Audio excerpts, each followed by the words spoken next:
Tables. हम एक document में अमूमन टेक्स्ट ही टाइप करते हैं और अभी तक जो काम हमने किया है वो सिर्फ सादा टेक्स्ट के साथ ही किया है। लेकिन आपने ये भी देखा होगा कि डॉक्यूमेंट्स में सिर्फ पैराग्राफ्स और लिस्ट्स ही नहीं होते, बल्कि इसके अलावा हम मुख्तलिफ ऑब्जेक्ट्स भी इस्तेमाल करते हैं। ऑब्जेक्ट से हमारी मुराद वो चीज़ें हैं जो टेक्स्ट के अलावा हैं, मसलन पिक्चर्स, चार्ट्स, टेबल्स और ड्राइंग्स वगैरह। हम अपनी ज़रूरत और मर्ज़ी के मुताबिक इनमें से कोई भी ऑब्जेक्ट्स इस्तेमाल कर सकते हैं। टेबल्स हम उस वक्त इस्तेमाल करते हैं जब हम रोज़ और कॉलम्स की शक्ल में कुछ डेटा अपने डॉक्यूमेंट्स में शामिल करना चाहें। टैबुलर डेटा की मिसाल टाइम टेबल है या एम्प्लॉय लिस्ट हो सकती है।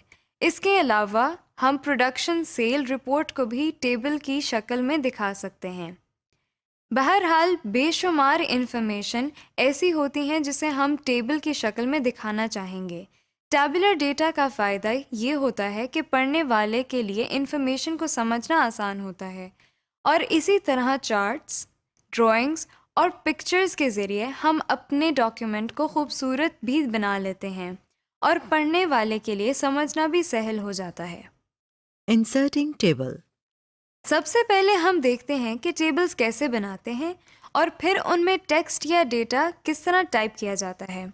आप जानते हैं कि टेबल्स दरअसल कॉलम्स और रोज से मिलकर बनते हैं, और जब हम कोई टैबुलर डेटा अपनी डॉक्यूमेंट में शामिल करने का इरादा करते हैं तो उस वक्त हमें प्लान कर लेना चाहिए कि कितने कॉलम्स और रोज दरकार होंगे।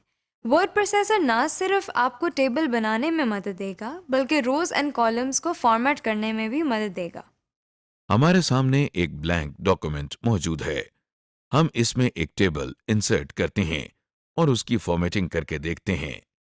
इस वक्त हमारी ज़रूरत कुछ ऐसी है कि हमें एक लिस्ट बनानी है जिसमें कुछ लोगों का डेटा फीड होगा। ये लिस्ट दरअसल एक कॉन्टैक्ट लिस्ट है जिसमें बाद में हमें इजाफा भी करना होगा। जरूरत के मुताबिक हमें एक 6 कॉलम्स और 7 रोज का टेबल बनाना है।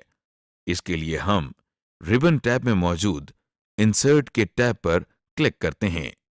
इंसर्ट के टैब में हम टेबल्स के मेन्यू में टेबल की ऑप्शन पर क्लिक करते हैं। हमारे सामने एक लिस्ट ओपन हो गई है। आप देख रहे हैं कि इसमें कुछ बॉक्सेस बने हुए हैं। अगर हम इस पर अपना माउस पॉइंटर लेकर जाएं, तो ये बॉक्सेस सेलेक्ट होना शुरू हो जाते हैं और साथ ही नीचे डॉक्यूमेंट में टेबल बनना शुरू हो जाता है। अगर हम माउस पॉइंटर को पहले बॉक्स से लेकर पहली लाइन के ऊपर रहते हुए दाईं तरफ लेकर आएं, तो जितने बॉक्सेस दाईं तरफ सेलेक्ट होंगे उतने कॉलम्स और एक रो बन जाएगी।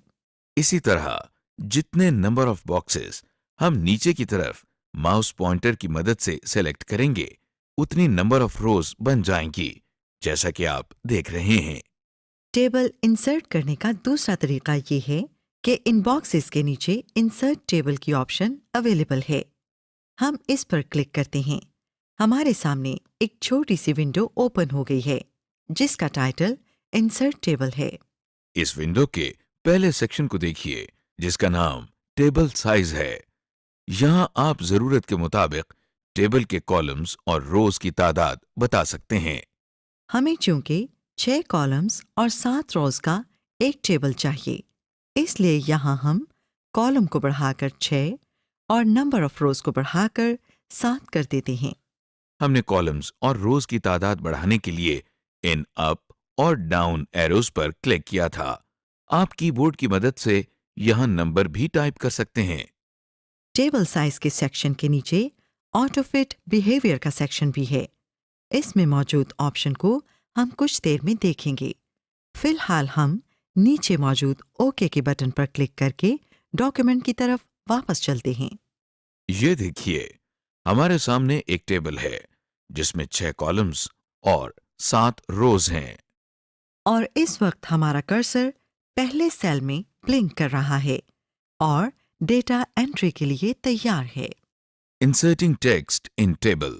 जैसे हमने पहले जिक्र किया था कि हम ये टेबल दरअसल एक कॉन्टैक्ट लिस्ट तैयार करने के लिए बना रहे हैं, इसलिए हमने पहले से ही कुछ जरूरी कॉलम्स के नाम सोच रखे हैं। मसलन पहले कॉलम में सीरियल नंबर लिखा जाएगा, इसलिए इस सारे कॉलम का टाइटल सीरियल नंबर को देते हैं। ये लीजिए, हमने सीरियल नंबर की मुख्तसर शक्ल इस पहले सेल में टाइप कर दी है। अगले कॉलम में लोगों के नाम टाइप किए जाएंगे, इसलिए यहां हम इस कॉलम का टाइटल नेम टाइप करते हैं। तीसरे कॉलम का टाइटल है एड्रेस, क्योंकि यहाँ हम पोस्टल एड्रेस टाइप करेंगे। चौथा कॉलम है ईमेल का, जिसमें हम कॉन्टेक्ट लिस्ट में मौजूद लोगों के ईमेल एड्रेसेस टाइप करेंगे। और आखिरी दो कॉलम्स हैं फोन नंबर्स के लिए। लीजिए, इस कॉन्टेक्ट लिस्ट में मौजूद कॉलम्स के टाइटल्स हमने टाइप कर लिए। आपने नोट किया कि हमने कितने आराम से टेबल के सेल्स में टाइपिंग की। हमारा कर्सर एक सेल से दूसरे सेल में शिफ्ट होता रहा। हमने माउस पॉइंटर भी इस्तेमाल नहीं किया। दरअसल हमने कीबोर्ड पर मौजूद राइट एरो की इस्तेमाल की। अगरचे आप माउस पॉइंटर से भी अगले सेल में क्लिक कर सकते थे, मगर एरो की से काम लिया गया, जो कि जल्दी हो जाता है। कीबोर्ड पर मौजूद एरो कीज हमें एक टेबल में किसी भी सेल तक पहुंचने में मदद देती हैं और इनका इस्तेमाल सहल भी है। इस वक्त आपके सामने वही कॉन्टैक्ट लिस्ट का टेबल मौजूद है, लेकिन इसमें हमने कुछ लोगों की कॉन्टैक्ट इंफॉर्मेशन टाइप कर ली है। आपको इस टेबल की शक्ल बदली हुई नजर आ रही है, खास तौर पर कॉलम्स की चौड़ाई। ये पहले की तरह एक जैसी नहीं है, बल्कि कोई कॉलम चौड़ाई में ज्यादा है और कोई कम। दरअसल जब हमने कॉलम में लोगों के नाम और एड्रेस टाइप किए, तो वो कॉलम की चौड़ाई से ज्यादा थे, और कॉलम ने क्या किया कि ऑटोमेटिकली जगह को टाइप किए गए टेक्स्ट के मुताबिक एडजस्ट कर लिया। आइए हम लिस्ट में मौजूद एक साहब का पोस्टल एड्रेस टाइप करके दिखाते हैं।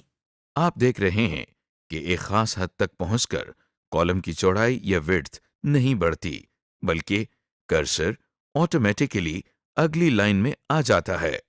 और अगर ओवरऑल टेबल की विड्थ की गुंजाइश बाकी हो, तो कॉलम एडजस्ट होते हुए आपको नजर आएंगे।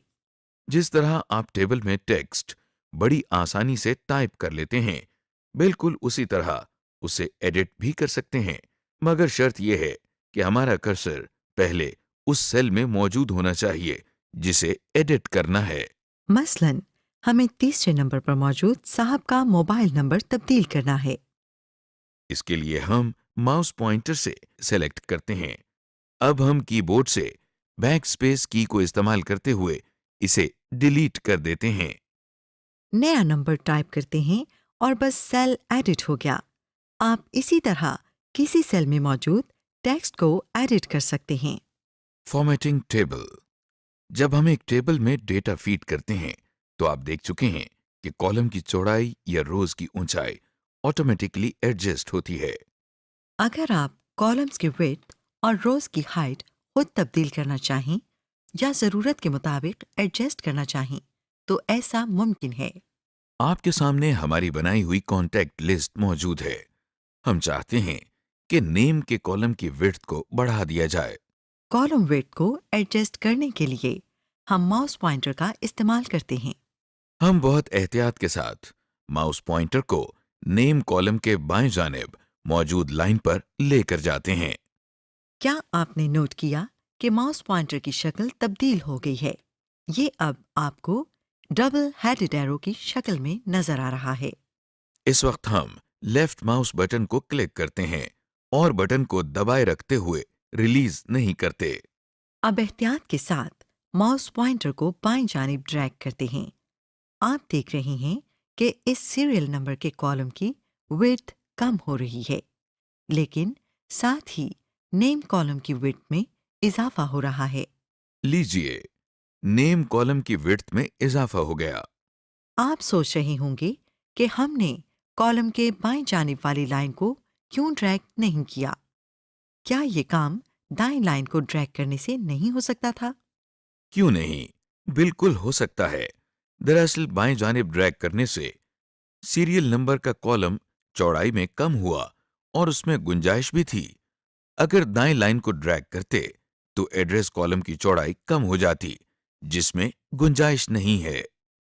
जैसे कॉलम की विड्थ को बढ़ाया या कम किया जा सकता है, उसी तरह रोज की हाइट को भी कम या ज्यादा किया जा सकता है। इसके लिए हम मुताल्लिका रो की टॉप या बॉटम रो पर माउस पॉइंटर लेकर आते हैं। आप देख रहे हैं कि माउस पॉइंटर की शक्ल डबल हेडेड एरो में तब्दील हो गई है, मगर इसका रुख मुख्तलिफ है। कॉलम की विड्थ एडजस्ट करने के लिए एरो का रुख दाएं और बाएं जानिब था, लेकिन इस मर्तबा रुख ऊपर और नीचे की तरफ है, जिसका मतलब यह है कि रो की एज को ड्रैग करके इसकी हाइट कम या ज्यादा कर सकते हैं। अब हम लेफ्ट माउस बटन को प्रेस करते हैं और इसे रिलीज किए बगैर रो एज को नीचे की तरफ ड्रैग करते हैं। ये देखिए, रो की हाइट बढ़ गई है। रो की हाइट को अगर कम करना हो तो फिर इस एज को ऊपर की जानिब ड्रैग करते हैं। एक बात याद रखिए कि कॉलम हो या रो, एक खास हद से ज्यादा इसकी हाइट या विड्थ को कम नहीं कर सकते, क्योंकि उस हद से कम कर दिया जाए तो फिर उसमें टेक्स्ट टाइप ही नहीं हो सकता।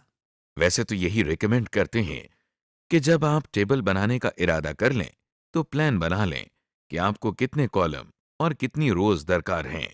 लेकिन अगर जरूरत के तहत रोज और कॉलम में इजाफा करना हो तो ये काम भी वर्ड प्रोसेसिंग की मदद से पासानी किया जा सकता है।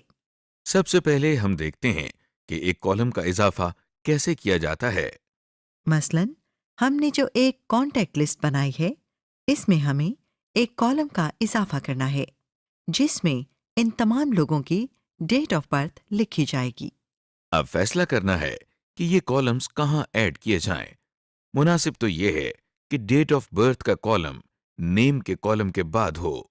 इसलिए हम माउस पॉइंटर की मदद से पहले उस सेल में एक मर्तबा क्लिक कर लेते हैं जहां नेम लिखा है। आप देख रहे हैं कि रिबन बार में टेबल टूल्स के नीचे दो रिबन टैब्स डिजाइन और लेआउट के नाम से ऐड हो गए हैं।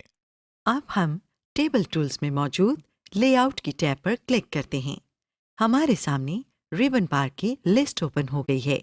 इस रिबन बार में रोज एंड कॉलम्स के मेन्यू में आपको दो ऑप्शंस नजर आ रही हैं, इंसर्ट लेफ्ट और इंसर्ट राइट। अभी कुछ देर पहले हमने नेम कॉलम में माउस पॉइंटर से क्लिक किया था और इरादा ये था कि इसके दाएं जानिब कॉलम का इजाफा किया जाए। अब इस प्लान के मुताबिक हम इंसर्ट राइट की ऑप्शन पर क्लिक करते हैं। ये देखिए, एक एक्स्ट्रा कॉलम नेम कॉलम के बाद ऐड हो गया है। कॉलम इंसर्ट करने के बाद रो इंसर्ट करने का तरीका देखते हैं।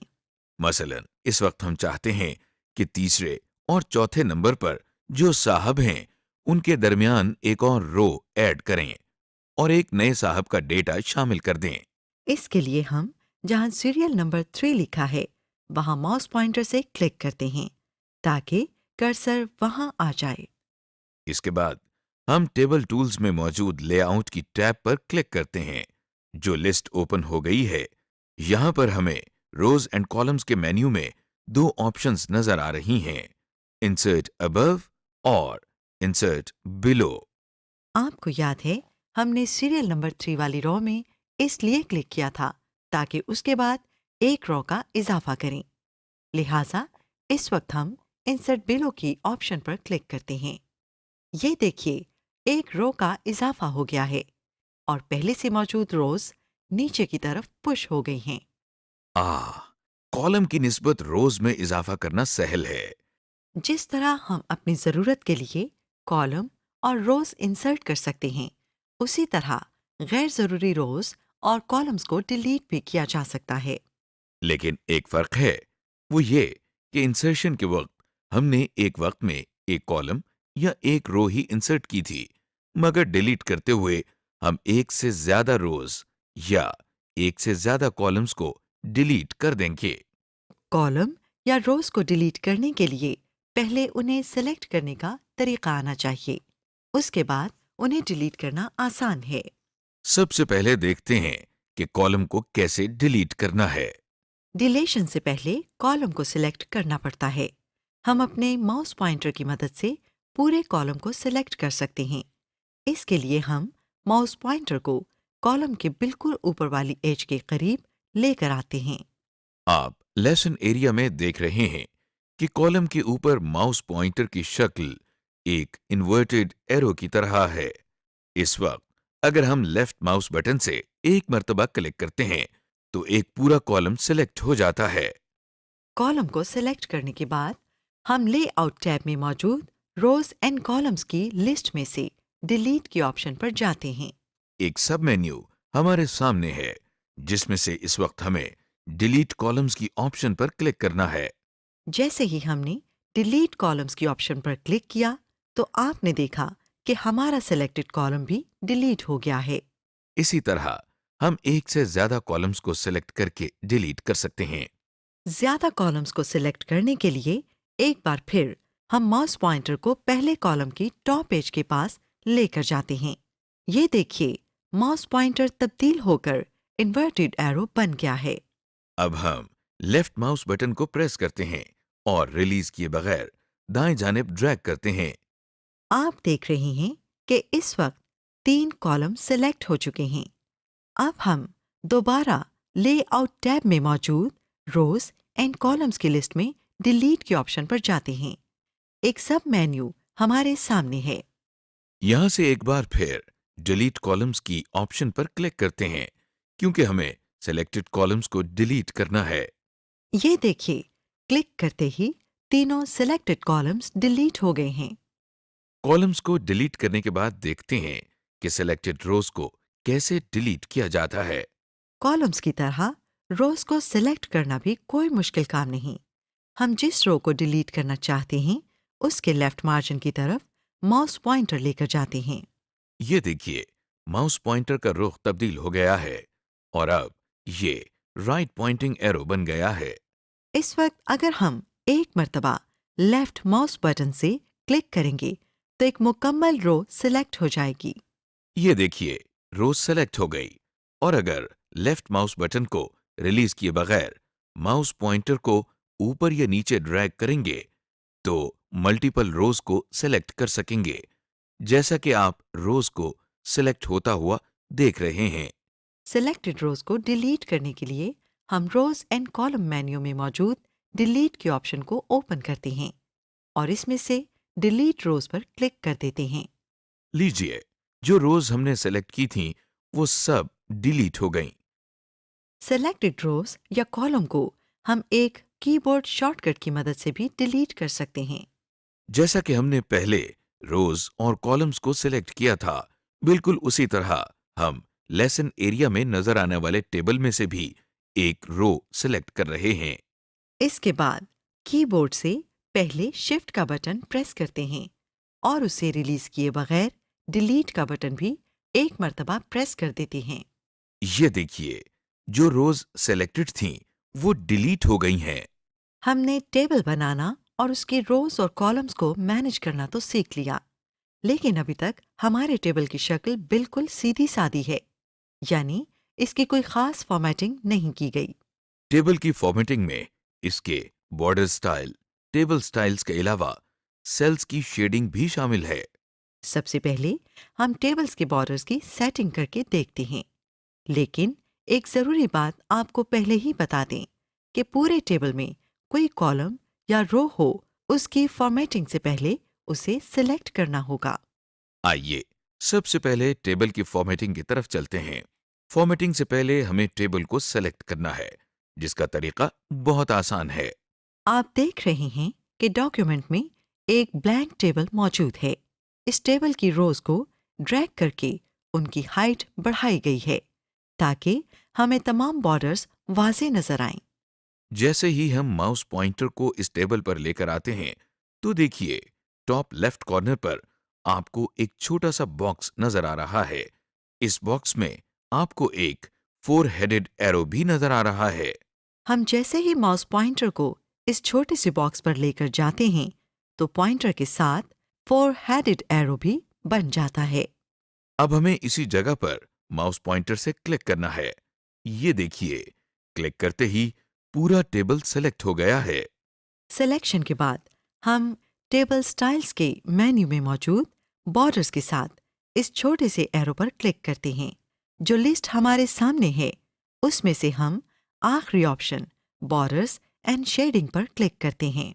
ये विंडो हमने उस वक्त भी इस्तेमाल की थी जब हमने टेक्स्ट पर बॉर्डर्स अप्लाई करना सीखा था। बहरहाल दोबारा इस विंडो को देखते हैं। बाईं जानिब सेटिंग्स का सेक्शन है जिसमें मुख्तलिफ अंदाज की बॉर्डर सेटिंग्स हैं। इनमें से हम ऑल की ऑप्शन पर क्लिक करते हैं। इस ऑप्शन का मतलब यह है कि टेबल के बाहर और अंदर की तमाम एजेस का बॉर्डर ऑन कर दिया जाए। आप इस विंडो के दाएं जानिब मौजूद प्रीव्यू सैंपल भी देख सकते हैं कि हर एज पर बॉर्डर लाइन वाज़ेह नजर आ रही है। इसके बाद हम बॉर्डर्स के लिए इस्तेमाल होने वाली लाइन के स्टाइल का इंतखाब करते हैं। स्टाइल की सिलेक्शन के लिए ये पूरी लिस्ट मौजूद है।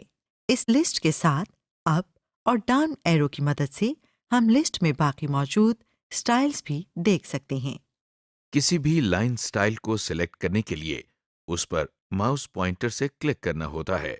ये देखिए, क्लिक करते ही प्रीव्यू में सैंपल भी नजर आ रहा है। लाइन स्टाइल के अलावा हम लाइन का कलर इस ड्रॉप डाउन लिस्ट में से सेलेक्ट कर सकते हैं। और अगर बॉर्डर लाइन की थिकनेस या विड्थ में तब्दीली करना हो तो उसके लिए हम विड्थ की ड्रॉप डाउन लिस्ट में से सिलेक्शन कर सकते हैं। दाएं जानिब प्रीव्यू सेक्शन में आप टेबल का सैंपल देख रहे हैं। इस सैंपल के बाएं जानिब और नीचे आपको छोटे छोटे बटन्स नजर आ रहे हैं। ये बटन्स असल में मुख्तलिफ बॉर्डर्स को ऑन या ऑफ करने के लिए हैं। आप जिस साइड का बॉर्डर भी खत्म करना चाहें उस बटन को प्रेस करें और बॉर्डर ऑफ हो जाएगा, जैसा कि आप देख रहे हैं। लेकिन फिलहाल हम सारे बॉर्डर्स को ऑन ही रखना चाहते हैं। इन बेसिक सेटिंग्स के बाद हम इस विंडो के नीचे की जानिब मौजूद ओके के बटन पर लेफ्ट माउस बटन से एक मर्तबा क्लिक करते हैं। ये देखिए, टेबल्स के तमाम सेल्स और एजेस पर हमारा सेलेक्टेड बॉर्डर अप्लाई हो चुका है। अगर हम चाहें तो सिर्फ किसी एक रो या किसी एक कॉलम को भी सेलेक्ट करके बॉर्डर अप्लाई कर सकते हैं। मसलन, हम ये चाहते हैं कि जो रो इस टेबल में कॉलम हेडिंग के तौर पर इस्तेमाल होती है उसका बॉर्डर स्टाइल और सेल कलर बाकी तमाम से मुख्तलिफ हो। इसके लिए हमें सिर्फ टॉप रो को सेलेक्ट करना है।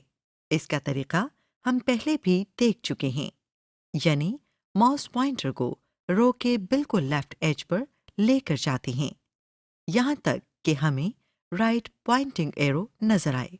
इस वक्त हम सिंगल क्लिक से पूरी रो को सिलेक्ट कर लेते हैं। रो की सिलेक्शन के बाद हम दोबारा टेबल स्टाइल्स के मेन्यू में मौजूद बॉर्डर्स के साथ इस छोटे से एरो पर क्लिक करते हैं जो लिस्ट हमारे सामने है। इसमें से हम आखिरी ऑप्शन बॉर्डर्स एंड शेडिंग पर क्लिक करते हैं। हमारे सामने वही बॉर्डर एंड शेडिंग की विंडो ओपन हो गई है।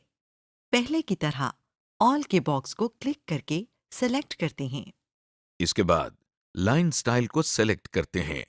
हम चूंकि सेल का कलर भी चेंज करना चाहते हैं, इसलिए हम इस विंडो में ऊपर मौजूद तीसरे टैब जिसका नाम शेडिंग है इस पर क्लिक करते हैं। शेडिंग के पैनल में बाएं जानिब आपको फिल की ऑप्शन के नीचे एक ड्रॉप डाउन लिस्ट नजर आ रही है।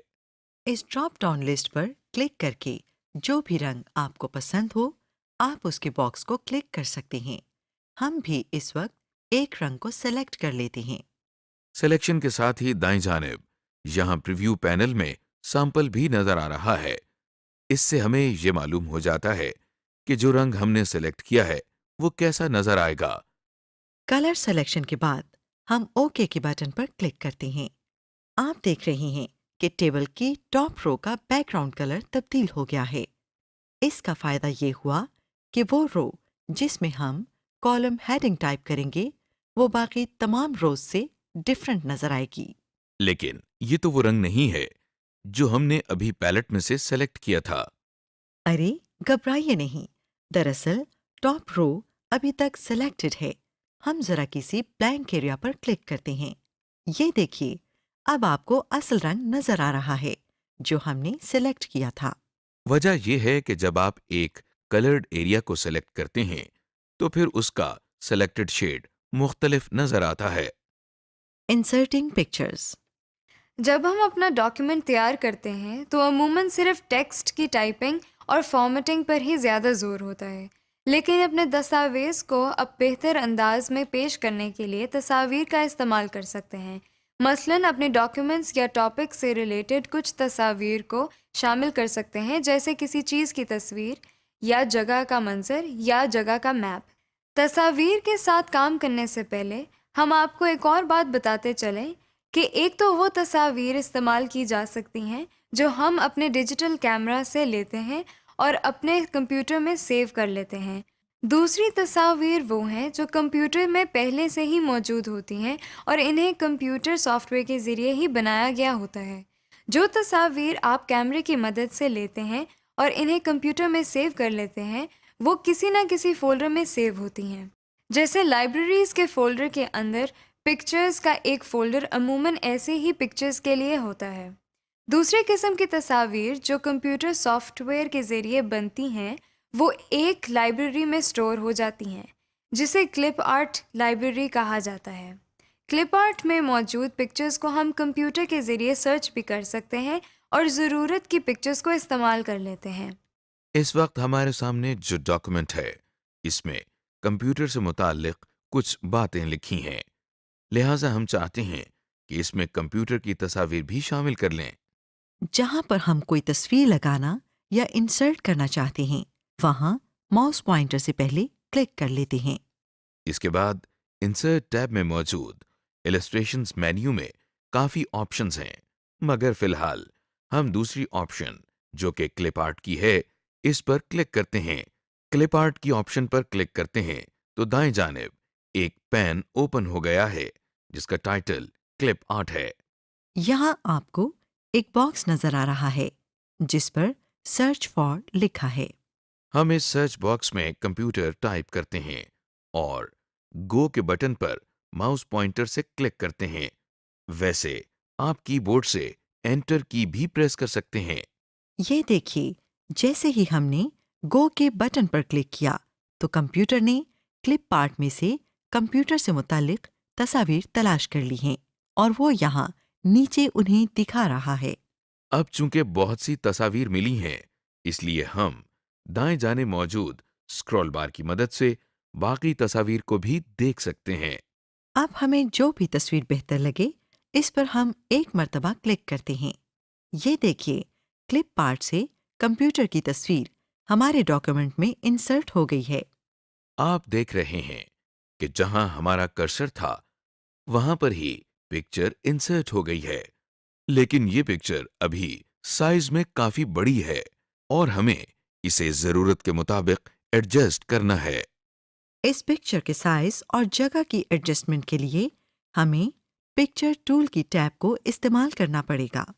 पिक्चर टूल टैब हमें हर वक्त वर्ड प्रोसेसर की स्क्रीन पर नजर नहीं आती।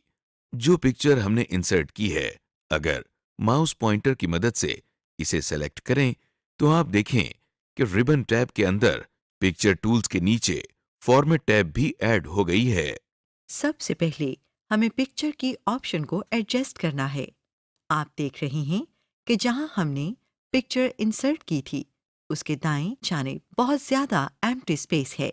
हम चाहते हैं कि ये पिक्चर इतनी ज्यादा जगह कवर न करे, बल्कि जो खाली जगह नजर आ रही है वहां भी हमारा टाइप किया हुआ टेक्स्ट आ जाए। आप देख रहे हैं कि पिक्चर के चारों जानिब आपको छोटे छोटे बॉक्सेस और सर्कल्स नजर आ रहे हैं। अगर हम इनमें से किसी भी बॉक्स पर माउस पॉइंटर ले जाते हैं तो पॉइंटर की शक्ल डबल हेडेड एरो की शक्ल में तब्दील हो जाती है। इस वक्त हम अगर लेफ्ट माउस बटन को क्लिक करके ड्रैग करें तो पिक्चर का साइज तब्दील हो जाएगा। ये देखिए, हमने तस्वीर के कॉर्नर में मौजूद एक सर्कल को पकड़कर ड्रैग किया तो तस्वीर का साइज पहले से छोटा हो गया है।